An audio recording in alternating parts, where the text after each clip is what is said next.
recommendation to President Jacob Zuma this month of November, actually from tomorrow, around the 11th. They were expected to be able to be done with their work and to submit that report with recommendations to the President. They did mention a few months ago that it looks like they will have to apply for an extension. We know that they were dogged by a number of delays, some of the key witnesses requesting certain documents. Some of the documents earlier were classified, that creating a lot of delays and problems for the Commission. Hence, these delays that have now led to the Commission's term being extended up to April next year. Thank you very much, Angie Chalke. Taking the stand should be interesting, should be good testimony. Finally, South Africa takes center stage in the People's Republic of China this November when Joburg Ballet tours a showcase of the best classical and contemporary dance as part of the China-South Africa Year ceremonies. Katrine Malone has more. Joburg Ballet's visit to China in November and December celebrates the company's growing stature as a major South African arts institution, acknowledging Joburg Ballet's expanding role nationally and internationally. Joburg Ballet's international travel has amplified the company's global footprint, with dancers currently performing in Denmark, Ireland, Cuba, and soon China, cementing Joburg Ballet's place as a world-class African ballet company.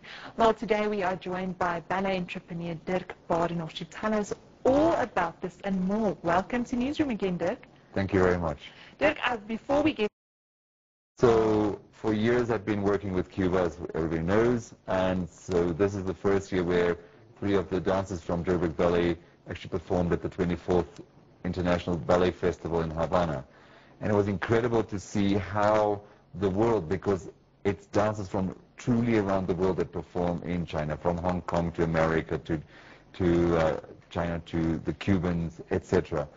And they were completely amazed by the level of ballet that we had performed there. And we took 3 pieces, a very classical Romeo and Juliet, South African choreographed Ian MacDonald's Cinderella, to showcase that we have great choreographers, and then a South African piece with African drumming, but still classical ballet, called Copano. And that really was to showcase how we are developing in South Africa and how our training is becoming indeed world-class by infusing our own.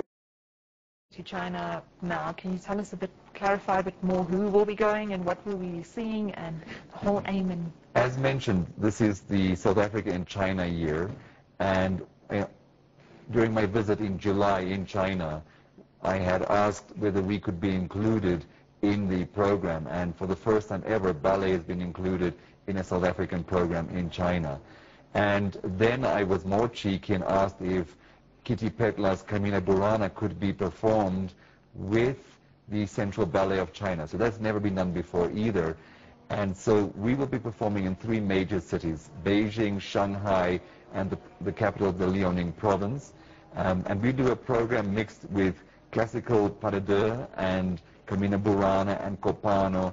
The one beautiful song, How Teng, is being performed. It's really, really great.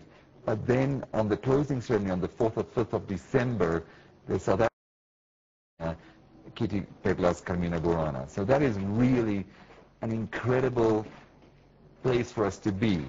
And the idea is that we will be reciprocating this visit to China with visits from 2 companies next year.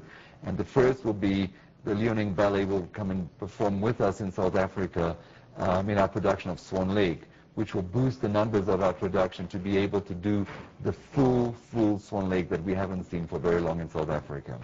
A world-class African ballet company.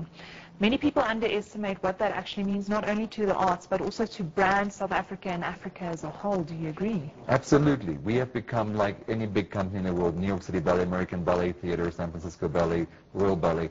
So we have South Africans, which make the bulk of our company, but we have Cubans and we have Irish and we have Chinese in the company, and it's really bolstered the level of the dancing in South Africa. But ultimately, we're a South African company. now in China. It's so great for the world to see what it is that we put on stage, but to start having a completely different opinion of South Africa because of classical ballet. However, what makes our company the beautiful company that it is that it's not a homogeneous company like you would see in China or Paris or any of the European countries, but it really celebrates South Africa. Our demographics are reflected in our company, and that makes it so much more appealing to so many people because suddenly a greater variety of audience can find it appealing. And so they can sit in the audience and identify with the dancer on stage. And so whether you're in South Africa or in China or in America performing as a Joburg Ballet dancer, it now tells the story of South Africa and the whole of Africa being a country that allows, a continent that allows inclusivity and strives for excellence. Well, Dirk, thank you so much for joining us. Absolutely. And you can keep up with their world travel. Thank you for joining us this morning. Thank you. Newsroom. Well, Evan, back to you. Yeah, thank you very much, Katrina. Wonderful pictures. I love some of those ballet pictures. Maybe you can send us some pictures on Twitter. Before we go, let's take a look what you were talking about this morning. What are we twittering on about? Bankole Adebayo says the leader of Bahamas Face Ministries, Dr. Miles Monroe, and his wife Ruth were killed in a plane crash at 5 p.m. local time on Sunday. Yes, a frequent visitor to South Africa, Dr. Miles Monroe. Condolences to the Miles Monroe's family, says Sela. Torbe Ngobo says, I just remember the sermon he gave at Life Bible Church International a few weeks ago. For 4 hours I sat and understood the kingdom. Hashtag Monroe. Diolo says, all right, we Dr. Miles Monroe, I pray that your family will be able to bear the loss. It is well. I'm Tebogo says,